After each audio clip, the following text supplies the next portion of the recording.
રોજ પીધા વગર નહીં રહો. આ એકવાર તમે છાશ ટેસ્ટ કરશો તો બહુ સ્વાદિષ્ટ છે. અને ગરમીઓમાં લૂ લાગી જતી હોય, ગરમી શરીરમાં વધી જતી હોય તો આ છાશ ખૂબ જ ફાયદાકારક છે. બહુ ટેસ્ટી એવી સુપર ટેસ્ટી આ મસાલા છાશ બને છે.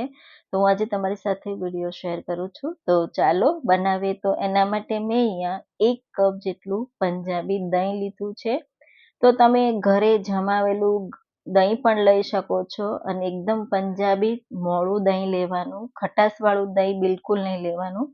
તો લગભગ 1 કપ જેટલું છે અને આ રીતે વિસ્કરની મદદથી આ રીતે દહીંને એકદમ સારી રીતે આ રીતે હું વિસ્ક કરી લઈશ. તો તમે જોઈ શકો છો એકદમ મલાઈ જેવું થઈ ગયું, એકદમ સ્મૂથ એવું દહીં બનીને રેડી થઈ ગયું. હવે આપણે એમાં ઠંડુ પાણી ઉમેરી દઈશું. તો લગભગ 1 કપથી 1.5 કપ જેટલું પાણી ઉમેર્યું છે. તો મસાલા છાશ છે એટલે થોડી પાતળી છાશ રાખવાની, એટલે ટેસ્ટ બહુ સારો એવો આવશે. અને એકદમ સારી રીતે આ રીતે મિક્સ કરી દઈશું. અને વિસ્કરની મદદથી પણ તમે આ રીતે મિક્સ કરી શકો છો. તો તમારી પાસે ઝેરણી હોય તો એનાથી પણ તમે મિક્સ કરી શકો છો, વલોવી શકો છો.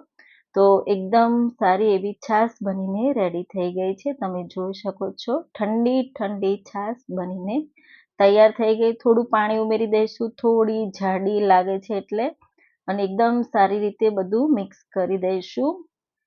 હવે છાશનો મસાલો રેડી કરીશું. મસાલા છાશ છે એટલે, તો એક મિક્સિંગ જારમાં મેં અહીંયા 15થી 20 જેટલા પુદીનાના ફ્રેશ પાન લીધા છે. બધી જ વસ્તુ તમારે ફ્રેશ લેવાની એટલે બહુ સારો એવો ટેસ્ટ આવશે.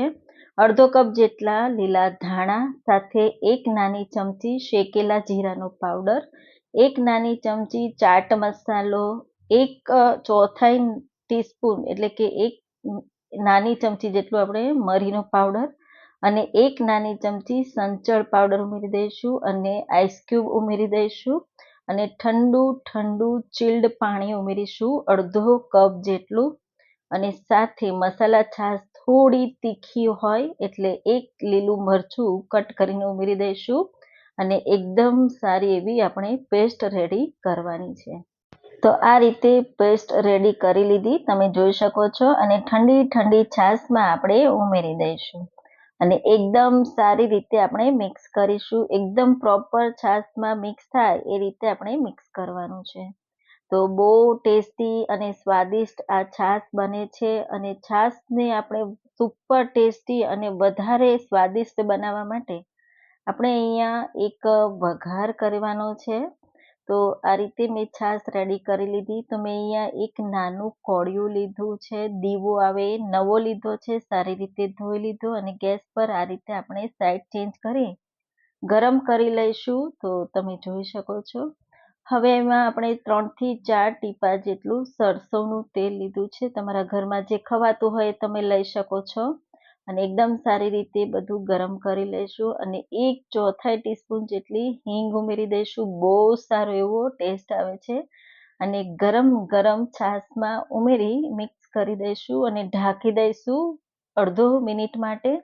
તો અડધા મિનિટ પછી તમે જોઈ શકો છો આપણી આ તંદૂરી છાશ બનીને રેડી છે.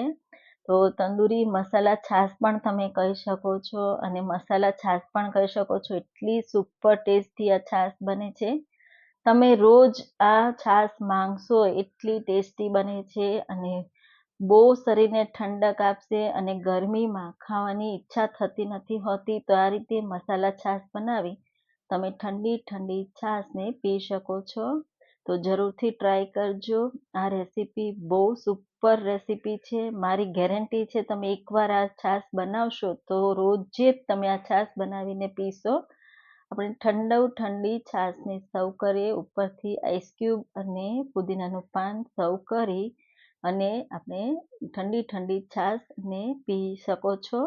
તો આ રેસીપી ગમી હોય તો લાઈક કરજો, શેર કરજો. આવજો.